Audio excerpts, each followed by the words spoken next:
Another big piece of what the Democratic Party did in terms of both its economic policy and political strategy is to try to distance itself from unions. So I looked at this idea of like seeing organized labor as both a kind of drag on the party politically, that it was too beholden to organize like big organized labor, but also that like unions were sort of dragging the economy down. So that has a big impact on this kind of question of security when you have people in a non-unionized job where you don't get some of those basic protections. And so then when you have crises, that just leaves you in like a completely vulnerable position that is then affecting like their voting decisions. What would be a couple good policy ideas that Democrats should get behind that would help provide this sort of stability and security? I think like actually really advocating for the power that unions can hold to create a sense of security is really fundamental for going forward. I don't think it's coincidence that the labor unions are front and center in the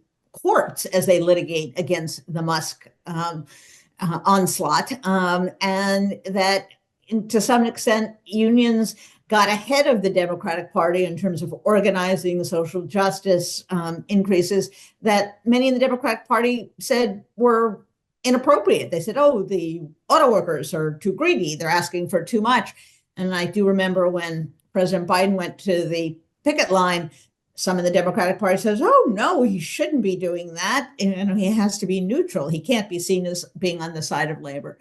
So I think you've made a very good argument for why that part of his agenda was perhaps the wisest. I think in these troubling times, it does help to remember that some of the horror, the uncomfortability, the bad election results, quite frankly, are also opportunities for the Democratic Party to kind of rethink, recalibrate